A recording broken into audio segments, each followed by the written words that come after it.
Good evening.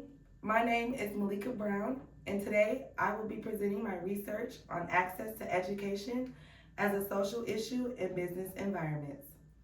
This presentation explores the social, economic, and communication barriers that restrict educational opportunity and why this matters directly in professional and business contexts. Access to education influences who succeeds in school, who enters the workforce, and who gains leadership opportunities. Today, I will walk you through key research on structural and digital barriers, early learning inequalities, and challenges in higher education.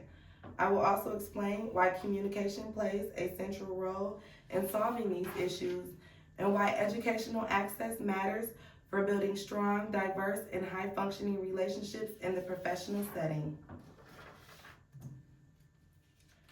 Access to education is shaped by social, economic, and structural inequalities. Children from disadvantaged backgrounds often enter school with fewer resources, less support, and lower learning opportunities. These gaps widen over time and directly impact who progresses into college and who ultimately joins the professional workplace. This means the issue isn't just about schools. It's about long-term opportunity, communication skills, and organizational diversity. Educational access affects nearly every dimension of social stability. Research shows that education strongly predicts economic mobility, health outcomes, and civic engagement, as well as long-term financial stability. When communities lack access, whether because of poverty, discrimination, disability barriers, or a lack of technology, these disadvantages ripple outward. Ultimately, education is a pathway that determines whether individuals can support their families, participate fully in society, and break cycles of poverty. In professional environments, educational access determines who can enter high-skilled jobs and how prepared individuals are when they arrive. Workplaces rely on communication skills, writing, digital literacy, teamwork, and problem solving, all of which are developed through education. When access is unequal, workplaces face talent shortages, skill gaps, less diversity in leadership. This directly affects innovation, productivity, and organizational culture. Research by Eiley, Rose, and Vignoles shows that early learning inequalities appear well before college.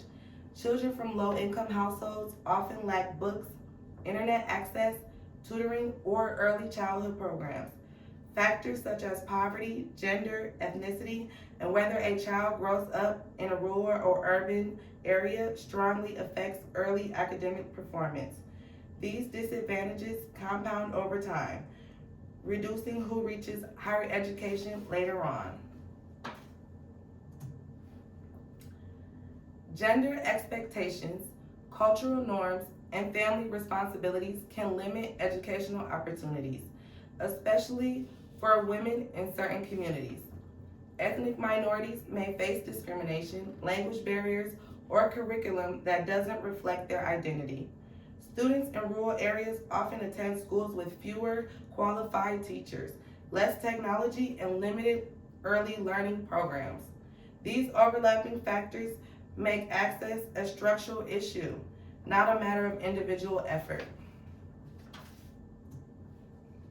Disability and rural location challenges. Students with exceptionalities struggle more in online environments. Rural communities lack other resources. Community gaps. Families may not receive clear information on resources. This is important to me as I live in an urban city and was able to reap the benefits of urban educational access. Page and Scott Clayton show that college access barriers fall into 4 categories: financial, informational/behavioral, academic, and admissions related. I have personally experienced and witnessed even motivated, capable students often struggling, not because of ability, but because systems are overwhelming, unclear, and hard to navigate. Research by Fernandez-Bantanero identifies physical, technological, and informational barriers that still prevent students with disabilities from fully accessing higher education. Sometimes accommodations exist, but they are poorly communicated or difficult to access. This creates avoidable friction and reinforces inequity. Improving clarity, accessibility, and consistency in communication is essential for removing the barriers. Communication is central to educational equity. Students cannot access resources they do not understand or know exist. Clear, accessible, and culturally responsive communication from institutions help students make informed decisions about financial aid, admissions, advising, and support services. Without it, barriers increase for first-generation students, immigrants, and students with disabilities.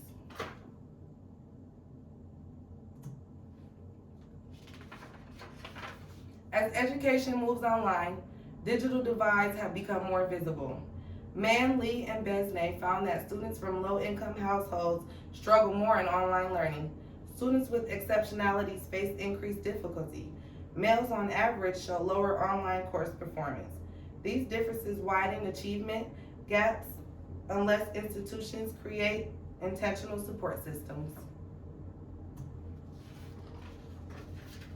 According to Willems, digital equity is more than giving students a device.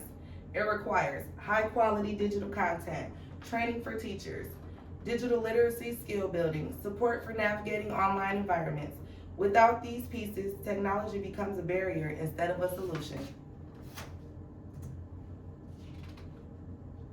Educational inequality leads to communication gaps in the workforce.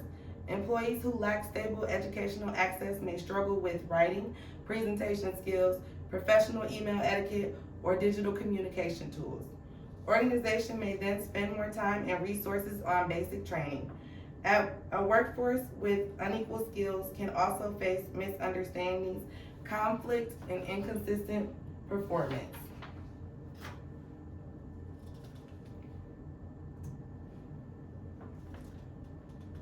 Expanding educational access supports DEI efforts by opening pathways for a more diverse talent pool. When people from all backgrounds can access education, companies benefit from diverse perspectives, stronger collaboration, and increased innovation. Without educational equity, systemic barriers continue into the workplace. Here are some business impacts of poor educational access: skills gaps, more workplace training needed, miscommunication.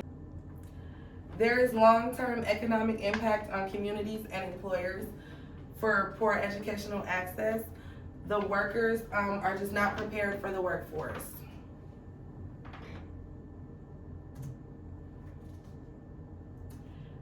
Solutions: communication as a tool for equity. Use culturally inclusive outreach, provide accessible digital formats, increase transparency, and simplify the process. Make everything as simple as you can for students, and that will have a better outcome on the workforce.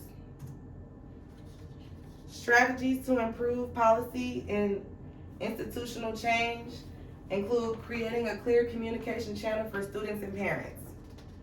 That is going to be the key for any early on educational learning. As we near the end here, our final takeaways. To improve access to education and strengthen professional environments, we must first improve early learning support in low resource communities, simplify and clarify college admissions and financial aid communication, support digital equity through training and access, and strengthen inclusion practices for disabled students. Thank you for this opportunity. These are a list of references. Access to education is not only a social concern, but a civil and workforce priority. By improving communication practices, investing in digital equity, and addressing long-standing structural barriers, we can create a more diverse workforce. Thank you.